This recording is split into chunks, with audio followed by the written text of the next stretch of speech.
la licenciada Izumi Isabela Yariu. Ella es egresada de la licenciatura en Filosofía, es integrante del Seminario de Estudios sobre el Alma, el Hermetismo y lo Imaginario. Actualmente investiga el concepto de la santidad y su relación con la sabiduría en los argumentos de Marsilio Ficino de las obras de Platón. A partir de 2021 está investigando acerca de los yokai. Su interés es desarrollar una exploración de estos seres desde la perspectiva del Círculo Eranos. Publicó su artículo con el título ¿Qué son los yokai? Un acercamiento filosófico en la revista Aion. La, la exposición está titulada Una mirada a los yokai y el enfrentamiento con la oscuridad. Adelante. Bueno, primeramente me gustaría agradecer pues esta oportunidad que me ha dado el seminario, el espacio, a todos ustedes que están aquí presentes. Me da gusto verlos, porque bueno, este es un tema que he estado trabajando pues ya bastantes años. Y pues esto más que nada es una ponencia para acercarlos a los yokai. Y pues en primera instancia voy a mostrarles unas imágenes, ¿no?, de los yokai, después hacer un recorrido de los investigadores que han estado, pues han hecho estudios, ¿no? Van a ser 3 autores, ¿no? Brevemente, porque eso nos va a acercar un poco a la mirada que yo propongo estudiarlos, ¿no? Bueno, todo esto de los 3 investigadores lo saco de un libro de un antropólogo japonés que se llama Komatsu Kazuhiko. Es un libro que se titula Un nuevo pensamiento para el estudio de los yokai. Hacia el final, justamente por este autor, va a haber un concepto muy importante que es el Ikai, y les voy a explicar un poco de qué se trata el Ikai. Ya ustedes ya están viendo que es un lugar donde habitan los yokai, y ahí justamente va a haber una relación con la oscuridad. Entonces voy a ir explicando justamente ese tipo de cosas. Pero primero, antes de responder a la pregunta ¿qué son los yokai?, que por cierto los 3 autores que voy a mencionar sí dieron respuesta a esta pregunta, me parece mucho más importante, incluso primario, observarlos, mirarlos, ser sensible a las imágenes que tenemos de ellos, ¿no? Los yokai forman parte de varios cuentos, leyendas japonesas, que actualmente también pues, han tenido apariciones en películas, animaciones, las cuales en la cultura popular pues ya se han pues, disfrutado en Japón, y ya no solo en Japón, sino pues en todo el mundo, ¿no? Pero pues estas apariciones no serían posibles sin los emaki. Los emaki son donde justamente antiguamente se ilustraban los cuentos, y ahí es donde pues justamente tenemos estas imágenes y que actualmente todavía se reproducen, ¿no? Bueno, por ejemplo, es un yokai que se llama Tsuchigumo, que viene de un emaki que se llama Tsuchigumo Doshi Emaki. Es muy largo el título, pero es justamente una historia que se cuenta de manera, pues, tiene texto y las ilustraciones, y uno puede ir viendo ese cuento o la leyenda. Además de estos recursos visuales, también tenemos la palabra misma. En japonés sí podemos recurrir, pues justo, ¿no?, a los caracteres. Se compone de 2 caracteres, la palabra yokai. Tienen la misma pronunciación, que es ayashi. Pero el primer carácter significa misterioso. Ambos son adjetivos, ¿no? El primero significa misterioso, algo que no se puede identificar, pero que nos atrae de alguna forma, por, no sé, que es muy bello o justamente como que es atractivo. Pero el segundo se refiere a algo sospechoso, algo que no se puede identificar, y justamente eso mismo nos hace sentir inseguros, o incluso este otro también significa como algo que nos puede dar asco. Entonces, bueno, Primeramente eso. Respecto a esta situación que se suscita por los yokai, el primer investigador, que es un académico, incluso es filósofo, pero pues se enfoca mucho en el budismo. Él va a decir que son creencias falsas de los japoneses, que se pueden aclarar explicándolos en términos científicos. Él piensa, ¿no? Inoue piensa que los yokai son representación de fenómenos naturales o del mundo físico, que la gente de generaciones pasadas explicaba la realidad por carecer de información y tecnología. Bueno, pues esto es como una reacción muy, no sé si normal, pero justamente una mente racional que ve estas imágenes, pues eso va a pensar, ¿no? Que va a haber una explicación científica que va a demostrar su inexistencia, ¿no? Porque van a ser simplemente fenómenos naturales que van a poder explicarse con, pues, términos de la física, de la ciencia, ¿no? Bueno, les presento a Azuki Arai, ¿no? Azuki es un frijol, ¿no? Y Arai es, pues, que se lava, ¿no? Entonces es un ser que lava frijoles en la noche, ¿no? Pero bueno, Inoue va a decir, ¿no? Que él no existe, ¿no? Que en realidad, por lo silencioso que es el bosque, ¿no? El sonido del río resonando en el bosque suena como si alguien estuviera lavando, pues, los frijoles, ¿no? Entonces, pues eso va a explicar, ¿no? Pero justamente también pongo las imágenes para que vean que, pues, como que no se ilustra eso, ¿no? O sea, si se dan cuenta, pues no solo ilustra, ¿no? Un sujeto que está lavando frijoles, el sujeto está deformado, tiene cosas muy extrañas. Bueno, eso en cuanto a las cosas físicas, ¿no? A los fenómenos naturales, a los fenómenos físicos que en efecto, pues sí puede haber. Pero hay un problema, ¿no? Que justamente el autor Komatsu también apunta, que los yokai no solo aparecen en el mundo físico, sino que también en el corazón del ser humano, ¿no? Uno de este ejemplo es la expresión kitsunetsuki, que es el que en el conocimiento popular significa estar atrapado por el espíritu del zorro. En realidad, bueno, lo que pasa es que los zorros engañan al sujeto, ¿no? En un ensueño, en una vida de ensueño, y pues cuando esa magia desaparece, pues ya han pasado muchos años. Entonces, pues, y justamente la cientificidad traslapó a Kuznetsky a sus términos como psicosis. Pero bueno, o sea, justamente si están viendo la imagen, ¿no? Pues uno dice, bueno, ok, psicosis, pero ¿qué pasa aquí? ¿No? ¿Qué es lo que sucede? Aunque actualmente la gente puede entender este diagnóstico, usted tiene psicosis, pero pues se sigue padeciendo a Kuznetsky, sigue la gente teniendo estos padecimientos de este zorro, ¿no? Y justamente, ¿no? Está bien nombrar las cosas, pero primero veamos la imagen, ¿no? Primero tenemos que ver qué tenemos ahí. Entonces, justamente lo que pasa con Inoue es que al cambiarlos por términos científicos, pues realmente no demuestra que estos seres sean una creencia falsa, porque sigue apareciendo, sigue afectando, ¿no? A las personas.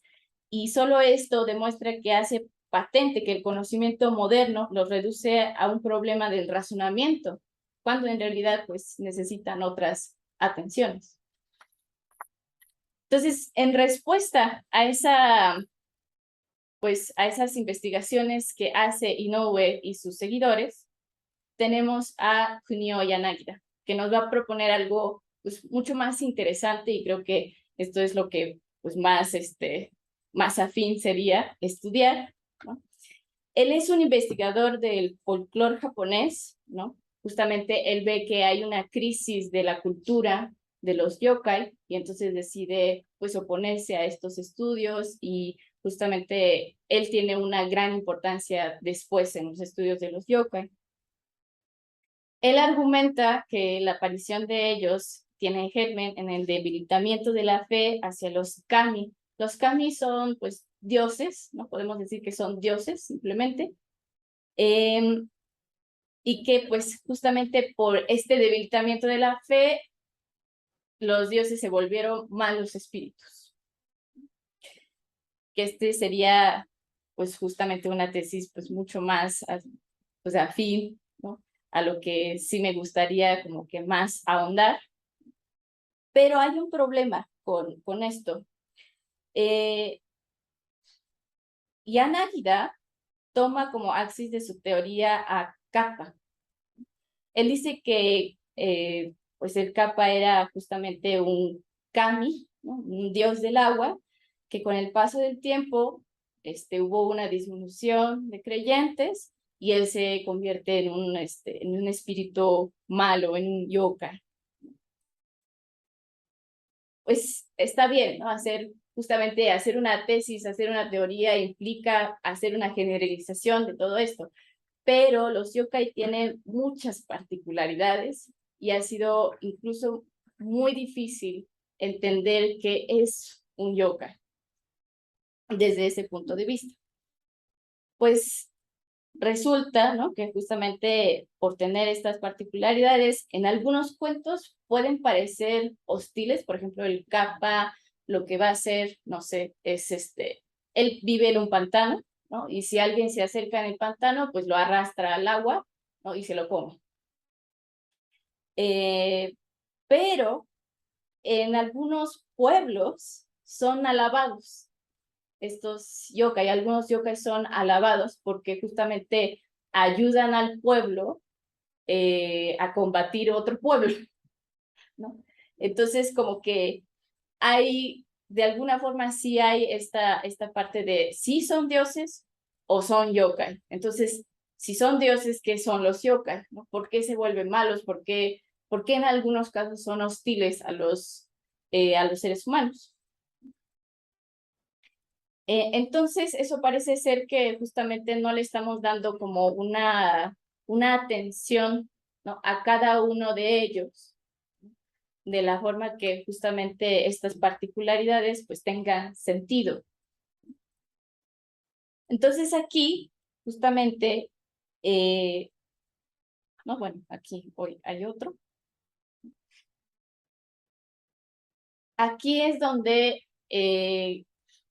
Komatsu, ¿no?, es el que finalmente como que da paso a la cuestión de la imaginación, ¿no?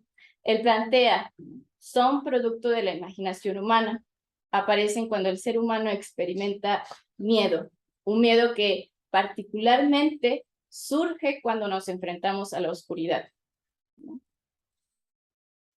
Pero bueno, como nosotros estamos viendo un poco un tema de la imaginación que realmente en algunas cosas, en algunos aspectos no depende de nosotros, yo voy más hacia allá, ¿no?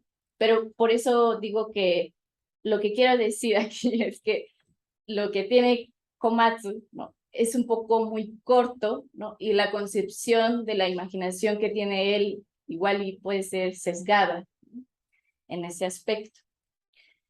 Pero bueno, ¿no? Pero bueno, retomando un poco a Komatsu, ¿no?, lo que él dice, ¿no?, es el ser humano es el poseedor de la imaginación.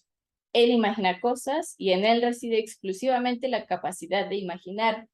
Eso va a significar, ¿no?, justamente que más allá de nuestra existencia no puede haber yokai, ¿no? No pueden existir los yokai sin nuestra imaginación. Eso es lo que quiere decir, ¿no?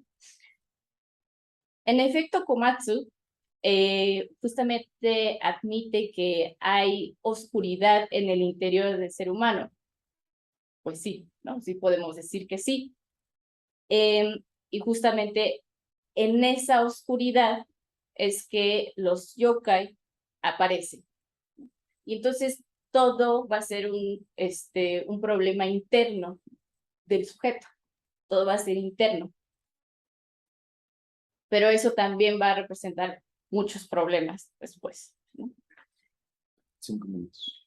Ok, entonces en Komatsu hay un concepto importante que es el Ikai, es donde justamente habitan los yokai, ¿no? Es un mundo que se diferencia de nuestro mundo. Nuestro mundo, pues, el mundo cotidiano, el mundo que nosotros vivimos, ¿no? En ese Ikai, él dice que hay deseos que van en contra de los acuerdos sociales, entiéndese, caos, desorden, ¿no? Cosa que en Japón, pues, realmente es muy difícil de ver, ¿no? Toda apariencia en Japón, de hecho, pues es muy ordenado, uno tiene que ser ordenado, pero eso justamente representa una represión por parte de una cuestión social, ¿no? Entonces, lo que yo le voy a preguntar a Komatsu, ¿no? Es si el caos es inherente al ser humano, si la existencia, si significa que estos seres solo existen al interior del ser humano, mi respuesta es que no van a existir ahí. ¿Por qué? Porque el ser humano no puede tomar acciones o asumir responsabilidades en torno al desorden y el caos en una primera instancia. No todo le pertenece y no todo se encuentra bajo su control. Entonces, si el desorden y el caos existe fuera del ser humano, los yokai también pueden existir fuera de nuestra existencia. El problema, ¿no?, de asumir que el caos y el desorden le pertenece al ser humano es que, bueno, en Japón creo que va a ser muy común, ¿no?, que es que el humano piensa y siente que dichos atributos son suyos. Y esto los hace sentir culpables y responsables de ello. Este sentimiento de culpabilidad genera miedo y conduce a la represión, lo que, bueno, según justamente Komatsu dice que esto permite que haya armonía en la sociedad. Yo no postulo de ninguna manera que esta represión siga, sino justamente, de nuevo, observar a los yokai, ver de nuevo qué dicen ellos, qué nos cuentan, para nosotros poder enfrentar esa oscuridad, esa oscuridad que representa caos y desorden, que en una primera instancia nosotros no podemos asumir. Y para la segunda ponente, bueno, primero de la imagen del río, me llama la atención que está el yokai y está el río, ¿no? Entonces, ¿cómo puede ser que represente el río cuando el río sí está representado en la imagen, ¿no? Pero bueno, esa es una observación. Lo que quería preguntar es que, o sea, tú planteabas que el caos puede ser inherente al ser humano, mas no es su responsabilidad, ¿no? Entonces, ¿juega algún papel la imaginación en la superación del caos?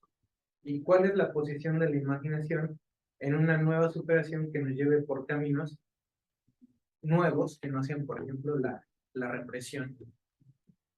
Y bueno, esto para los tres ponentes, porque me llamó mucho la atención esta última imagen, es una pregunta en común para los tres, es que yo noto que desde Siogo o desde mucho antes todo empieza con el caos, ¿no? Y actualmente seguimos sobre la línea del caos, ¿no? Justamente está la teoría del caos, el Big Bang, o sea, todo es con tal de justificar el caos primigenio. La imaginación puede llevarnos por otras sendas, por otros principios que no empiecen por el caos, o nos puede llevar a entender el caos justo como algo que no sea un desorden. Existe caos, ¿no? Sí, interno, ¿no? O sea, también en nuestra interioridad, en nuestro corazón puede haber caos, pero también afuera, ¿no? Y entonces, pues en ese sentido, por eso digo que no, en primera instancia, el ser humano no podría tomar la responsabilidad, no podría cargar con todo ese caos. Que el japonés pues sí intenta hacerlo en su cotidianidad y por eso es que hay una represión.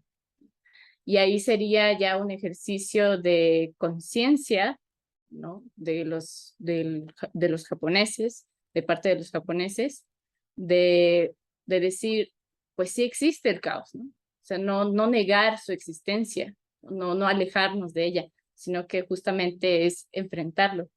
Y cómo enfrentarlo, pues realmente, pues no tendría por el momento una respuesta, ¿no? Yo solo diría que los emaki, los cuentos, las leyendas que hay de alguna forma un testimonio, ¿no? Una forma de testimonio que nos ilustra una vía, ¿no? Una forma de enfrentarlos, porque en efecto, ayer de hecho hubo una ponencia sobre el camino del héroe, ¿no? El mito del héroe.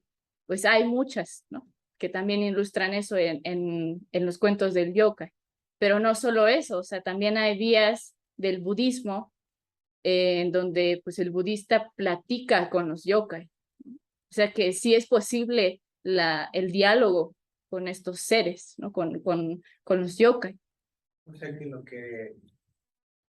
que llevaría por nuevos caminos no sería la imaginación, sino la conciencia. Pues es que la conciencia de alguna forma necesita de la imaginación para que justamente uno pueda acceder y pues comprender, o sea, yo creo que el caos, o sea, querer entender el caos es pues muy contradictorio, ¿no? Entonces yo creo que la imaginación es el medio justamente para que uno sí pueda, pues, observar, ser atento a las imágenes, los cuentos. Es para los tres, tanto por el asunto de fantasmas, apariciones, milagros, también la visión del yokai y su relación con el tipo de artistas psicológicos y las visiones chamánicas. Todo esto, o sea, parece que puede tener un lugar en la imaginación, ¿no? En ese sentido es algo abstracto y no es real, tanto que pues el yokai Lavapicoles tal vez no ande por ahí caminando por el bosque, ¿no? O tal vez sí. No. Espero que no, porque me daría un temor ver ahí al yokai. Pero, ¿cuál es la relación imaginación-sensibilidad? Porque pareciera que para tener algún tipo de contacto con cualquiera de estos tres ejemplos, se necesita que la persona que se va a relacionar con ellos, primero necesita ser más sensible, pero, pues, por ejemplo, desde un abordaje filosófico, creo que pasa con esto, cierta sensibilidad está más en relación con, por ejemplo, comentaba Izumi con este orden obsesivo que puede provocar pues, ese tipo de psicosis, o cómo podría funcionar. Así que, ¿qué es primero? ¿Qué se necesita ser más sensible para poder ser más imaginativo? O primero hay que ser más imaginativo para ponerse en contacto con esta sensibilidad que nos puede revelar pues, estas otras realidades que están extrañas. Me gustaría responder. Adelante. A ver,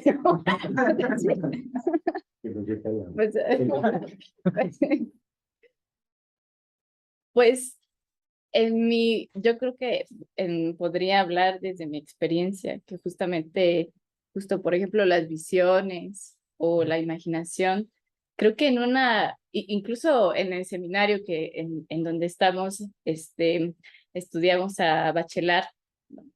Y él justamente propone como una lectura, ¿no? De la poesía, pues relajada, ¿no? De alguna forma relajada, y eso quiere decir que el pensamiento no está como actuando, ¿no? Juzgando.